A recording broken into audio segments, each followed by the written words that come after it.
Ford Edge is only on its first facelift in its relatively young life, but the real remodeling has taken place under the hood. Let's drive this 2012 Edge Limited with the little 2-liter EcoBoost motor and check the tech.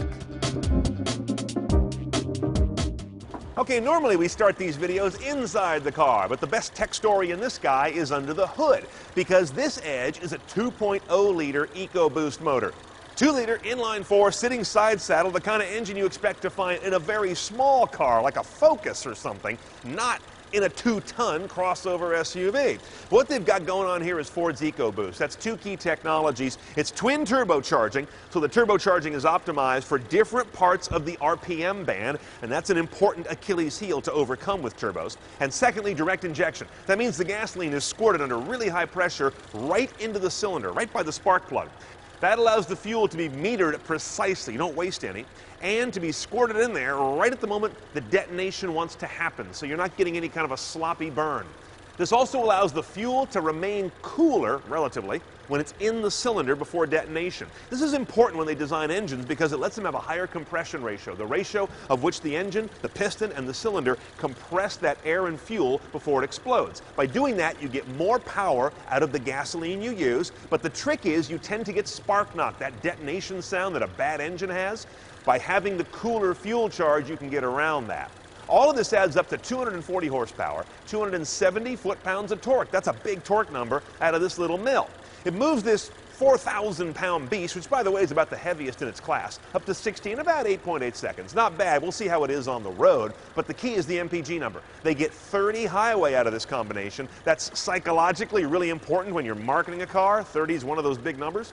21 city, and as we're going to see, the combined real-world average is quite nice. Let's go inside first. Okay, I know the first thing on your mind is, does this vehicle have the upgraded My Ford Touch that'll shut me up from complaining about how slow and complicated the other version is? The answer is no, so I'm still going to complain a little bit. This is the outgoing generation of My Ford Touch that is just too busy and responds too slowly to touch commands. Ford knows, they've got a new version coming. I've tested it out on the auto show circuit, and it's much crisper. We'll see that in a couple of months. That said, you're also going to notice here a lot of touch controls. This won't be changing. These are the kind of things that you just put your hand over. No button actually moves. They're capacitive, I believe.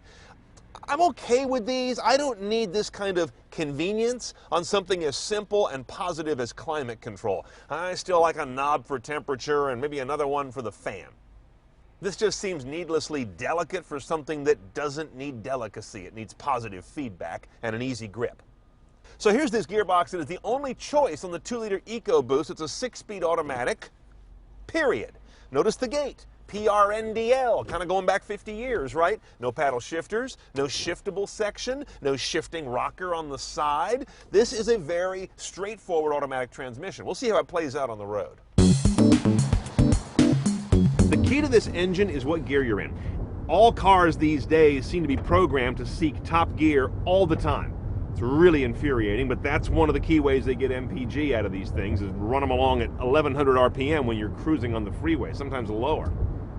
With this engine, because it's small displacement and it's got to spool up to create its power, those top gears can get in the way and make it feel really leaden until it spools up, changes a gear or two, and then off you go. It's not turbo lag so much as it is mode lag. This transmission's part of the issue. It's a very standard 6, as we saw. If it had a sport mode or was programmed a little more aggressively to hop down a gear, this car would get much snappier, but that would probably shave off those few MPG that separate this guy from the V6, so it's probably not a point to be made. All in all, the car drives well. It does not feel like the engine is overmatched, just needs a little thinking. But I like driving it. Regardless, your payoff is right there on the MPG display. I got between 23 and 24 mixed real-world driving, moving 2 tons of big, tall, square metal around with a 2-liter 4. Okay, let's take this guy and doll it up CNET style. First of all, I'm going to go with that 2-liter EcoBoost 4.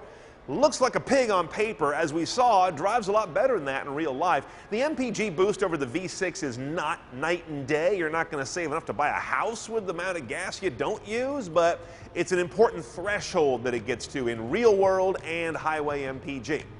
In terms of the cabin tech, I'm going to go with that 301A package to get navigation, dual panoramic roof, the keyless, the better lights, all that stuff. But I'm not going to do any of that until, let's say, early Q2 of 2012, when this guy comes out with the new My Ford Touch firmware. That is key. The early edition I saw is a whole lot better, and that really makes this car in terms of a central screen interface.